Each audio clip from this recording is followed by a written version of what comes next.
Fala galera, beleza? Seja bem-vindo a mais um módulo do nosso curso. Agora, módulo 1, nossa primeira aula, meus queridos. Números naturais e o sistema indo-arábico. Modo aula aí, atenção, anotação dos pontos principais. E vamos lá. O conjunto dos números naturais na matemática é representado por esse símbolo. É esse N com esse pauzinho aqui no meio. Tem alguns livros que trazem esse pauzinho aqui, ó. Tá ok? Então, tem essas duas possibilidades. Quais são os números naturais? São os números utilizados para a contagem natural das coisas. Desde lá da época da pré-história, o ser humano sempre teve necessidade de contar coisas, rebanhos e tudo mais. Vamos lá, começando do zero, 1, 2, 3, 4, pirilim, pirilim, pirilim, alguém ligou para mim. Sabia que você cantou essa música, seu sem vergonha? Tô brincando.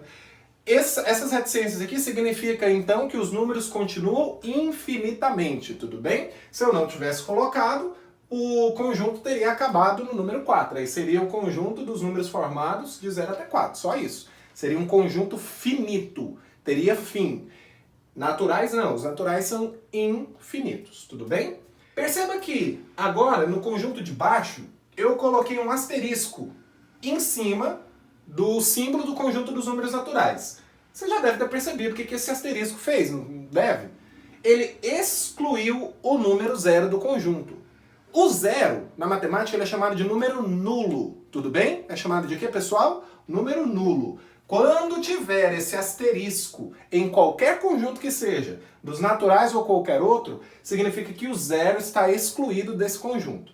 Eu posso chamar esse conjunto de conjunto dos números naturais não nulos, tudo bem? Todos os números que estão aqui não são nulos. O único nulo que a gente tem é o zero. Esse daqui é o P, porque eu quis chamar de P. Porque está relacionado com os números o que aqui? Qual é a característica desses números? Números pares, não é? Que são os números que terminam, ou seja, o algarismo das unidades é 0, 2, 4, 6 ou 8. Mas aqui também continua. 10, 12, 14, 16 e assim por diante, nós temos o conjunto dos números naturais pares. E aqui nós temos o conjunto dos números naturais ímpares. São os números que terminam em 1, 3, 5, 7 ou 9. Aí daí continua.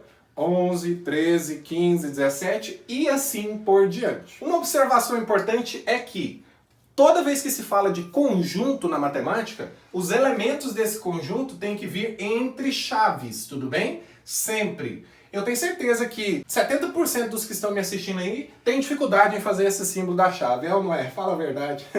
É isso aí. Todo conjunto tem que vir entre chaves, tudo bem? Agora, sucessor e antecessor. Apesar de ser um conceito fácil, gente, eu quero que vocês aprendam da maneira que eu vou ensinar. Por quê? Porque essa é a ideia que a gente utiliza em muitos probleminhas que envolvem equação. Porque muita gente tende a falar que sucessor e antecessor é só, é o que vem depois, ou é o que vem antes. E não é bem assim. O 30 vem depois do 20, mas ele não é sucessor do 20. Então, presta atenção para a definição. Sucessor de um número natural é um número que tem uma unidade a mais do que esse número.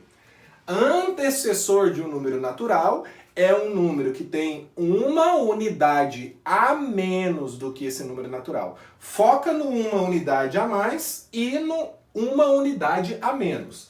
Quem que é o sucessor do 49? É o 50, porque o 50 tem uma unidade a mais do que o 49. Quem que é o sucessor do 10.000? Desculpa, o antecessor do 10.000 é o 9.999, porque tem uma unidade a menos. Cuidado para sucessor e antecessor par. Quem que é o sucessor par do 28? Não é o 29, é o 30. Aí você percebe que tem duas unidades a mais. Quem que é o antecessor par do 38? Duas unidades a menos, é o 36. Sucessor ímpar do 15 é o 17. Antecessor ímpar do 999 é o 997. Beleza? Um detalhe importante aqui é o zero. Nos números naturais, o zero não tem antecessor. o zero só vai ter antecessor dentro do conjunto dos números inteiros que está nos próximos módulos. Sequência de números naturais consecutivos, galera. Eu tenho uma sequência de números naturais consecutivos quando a partir do segundo termo dessa sequência, ele tem uma unidade a mais do que o termo anterior, tá ok? Então, por exemplo, eu começo no 25. Então, eu quero uma sequência de 5 números naturais consecutivos. Esse número tem que ter uma unidade a mais do que esse número tem que ter uma unidade a mais do que esse número tem que ter uma unidade a mais do que esse, e esse número tem que ter uma unidade a mais do que esse. Toma cuidado quando se tratar de sequência de números naturais pares consecutivos. Então, por exemplo, se eu começo aqui no 30, eu quero 3 números naturais pares consecutivos, então vai ser 30, 32 e 34, porque ele pediu uma sequência de números naturais pares consecutivos. Ah, eu quero uma sequência de 4 números naturais ímpares consecutivos, então vamos supor 331, 333, 335, 337. Se atente para essa observação de ser uma sequência de números naturais pares ou ímpares consecutivos, tudo bem? Que aí não é uma unidade a mais, são 2 unidades a mais. Vamos a um exemplo. 3 números naturais consecutivos somados resultam em 1986. Quais são esses números? Todo mundo quer vir direto aqui, pegar 1986 e dividir por 3.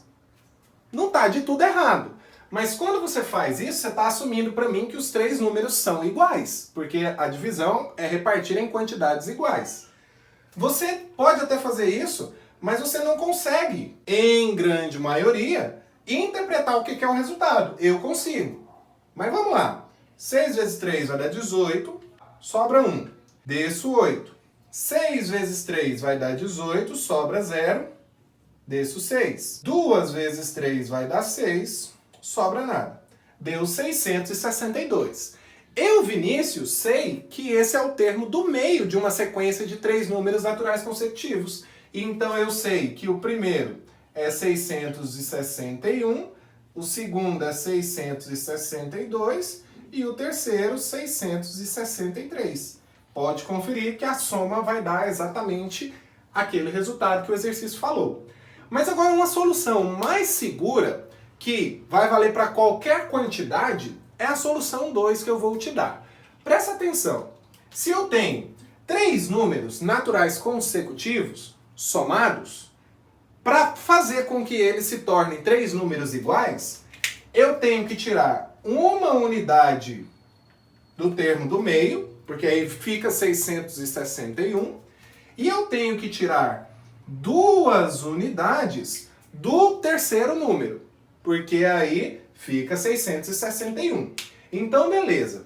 Eu vou aqui nessa soma, 1986, eu tenho que tirar 3 unidades no total, não tem?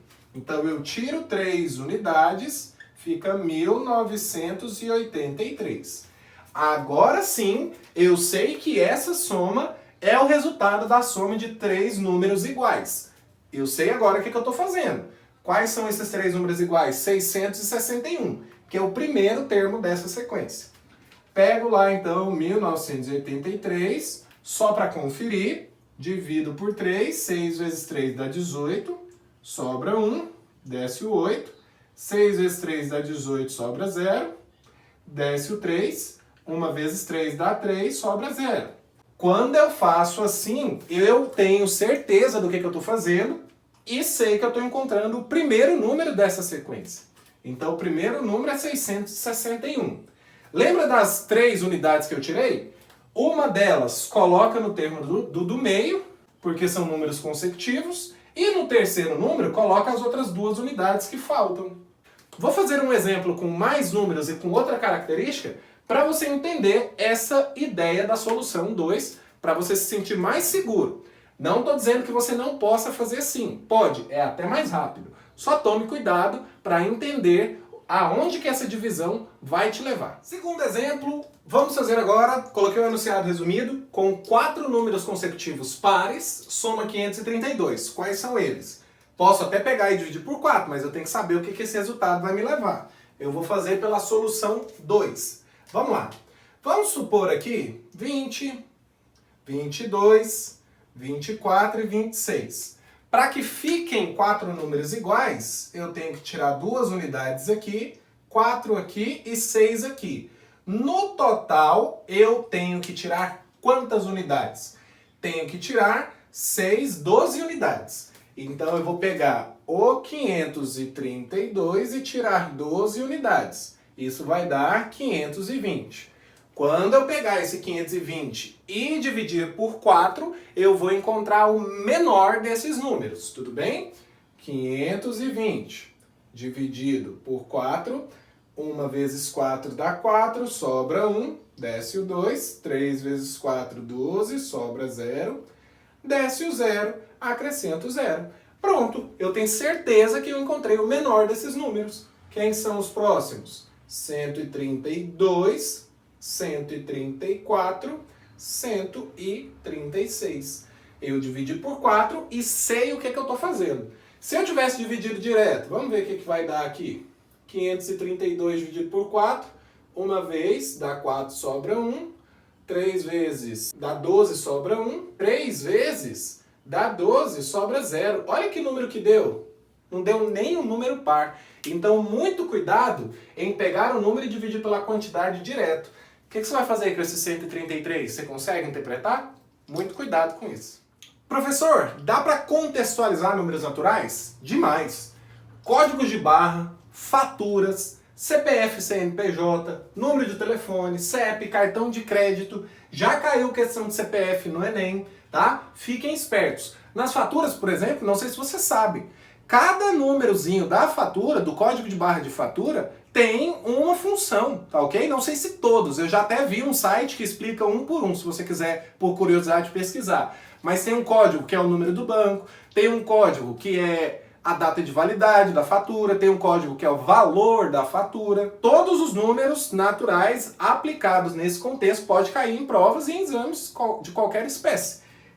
O cartão de crédito, já fez compra pela internet? Quando você digita os 4 primeiros dígitos do cartão de crédito, já aparece a bandeira do cartão de crédito lá na onde você está fazendo a compra, certo? Então, cada número tem um código que serve para alguma coisa naquilo que ele é aplicado. O CPF tem uma conta totalmente multiplicativa para descobrir os dígitos verificadores, que são os 2 últimos dígitos do seu CPF.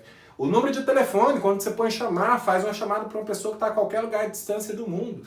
Código postal, digita lá nos correios, já sai certinho a sua rua, o país onde você mora. Então tudo isso tem aplicação prática na vida da gente. E pode cair em exame de qualquer espécie. Sistema indo-arábico. É o sistema que a gente chama de sistema decimal, ou sistema de base 10, galera. Por que base 10? Porque nós utilizamos 10 algarismos para escrever qualquer número que a gente conhece. 10 símbolos, que são símbolos de 0 a 9. Tudo bem? Com esses símbolos a gente escreve qualquer número que a gente quiser aqui no nosso país.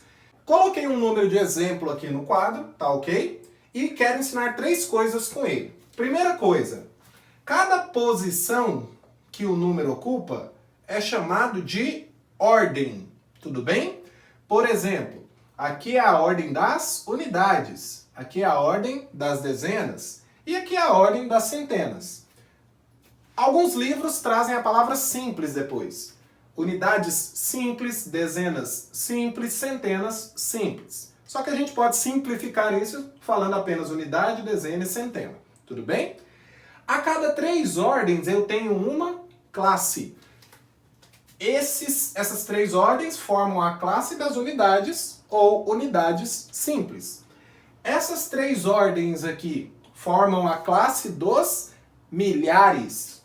Essas 3 ordens aqui formam a classe dos milhões. Essas 3 ordens aqui formam a classe dos bilhões. E se a gente for de ordem em ordem? Unidades de milhares, dezenas de milhares, centenas de milhares. Unidades de milhões, dezenas de milhões, centenas de milhões. Unidades de bilhões, dezenas de bilhões, centenas de bilhões. Você já deve ter visto em notícias essas falas, né? Centenas de milhares de pessoas, né? Milhares de pessoas mortas, milhões de reais arrecadados em impostos. Inclusive esse número aqui eu tirei do site Impostômetro. Então, é muito importante saber ler um número de acordo com as classes, de acordo com as ordens que os números ocupam. Outra coisa importante a se destacar aqui é o valor posicional do algarismo, o valor que aquele algarismo ocupa estando naquela posição.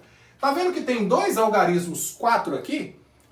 A posição que eles ocupam faz com que eles tenham o mesmo valor? Não. Esse 4 vale mais do que esse. Esse 4 está na posição das dezenas de milhares, então ele vale 40 mil. É só você pôr o algarismo e a quantidade de casas que tiver para frente você completa com 0. Se você tiver dúvida de saber de cabeça. Esse 4 aqui ele só vale 400. O valor posicional desse 4 aqui é de 400. O valor posicional desse 6 é de 6 milhões. Já desse 6 aqui é de 6 bilhões. 5. 5 unidades simples. 500 milhões. 500 bilhões. Valor posicional está ligado com a posição que o algarismo ocupa no número. Para ler um número natural, identifique a maior classe desse número, principalmente se o número for grande. Vai contando de 3 em 3, já que as classes são de 3 em 3. 1000, milhão, bilhão. Pronto, você descobriu que a maior classe está nos bilhões, tudo bem? Aí você começa. 536 bilhões, separa a classe com vírgula. 516 milhões, que é a próxima classe, vírgula. 648 mil, vírgula, 465. Finalizou. Atenção, que eu mudei um pouco o número de propósito, porque eu queria que você focasse muito na escrita desses números aqui, ó. 16, Z e 2 S, 600 é S depois C, então fica SC. E o 60, 2 S, tá ok? 400 usou C, não usou 2 S. Por quê? Porque cento vem de 100. 400, 4 vezes 100. Então, é C, não é SS, tá ok? 17, 2 S, Z primeiro, depois 2 S. 3, chapeuzinho no E, termina com S. 10, termina com Z, não é 10, não é 3. E creio que esses são os principais. Qualquer dúvida, procure no dicionário ou no Google. Eu destaquei aqueles números que geralmente nós mais erramos. Para terminar nossa aula, como que a gente transforma esses números que são escritos com algarismos e escrita por extenso só com algarismos, né? Até mesmo para interpretar aquelas notícias que a gente vê na economia da internet lá às vezes. Perceba que o 1000 tem 3 zeros. Perceba que o milhão tem 6 zeros. E perceba que o bilhão tem 9 zeros. O que eu usar de ideia aqui vale para os próximos. Se o número não tem vírgula, é só você tirar a palavra e acrescentar os 3 zeros. Que é como se você estivesse deslocando a vírgula 3 casas para a direita. Quando for milhão, lembra que tem 6 zeros. Só que aqui, perceba que já tem uma casa depois da vírgula. Se já tem uma casa depois da vírgula, isso é como se fosse um zerinho que você tem que tirar dali. Então vai ficar o 1 e o 8, não com 6 zeros, mas com 5 zeros. Porque a vírgula deslocou 6 casas para a direita. 1, 2, 3, 4, 5, 6. Ficou então qual número? 1.800.000. Aqui no caso ficou 67 mil. E no bilhões? No bilhão vai ficar quantas casas depois da vírgula? 2. Então eu tiro 2 zeros. Quantos zeros que eu vou ter que acrescentar apenas? Apenas 7 zeros. 1, 2, 3, 4, 5, 6, 7. Que número que ficou? Ficou 6 bilhões e 72 milhões. Tudo bem nisso daí, galera? Com isso, nós finalizamos essa aula. Espero que tenha entendido tudo que você assistiu. Agora é a sua vez de estudar isso daí, tudo bem? Revise aqueles pontos principais que você com certeza anotou e já parta para a resolução da lista de exercícios que eu deixei para você disponível para download. Qualquer dúvida também, comenta aqui que eu te respondo, ok? Muito obrigado por assistir essa aula, te espero na próxima, um forte abraço!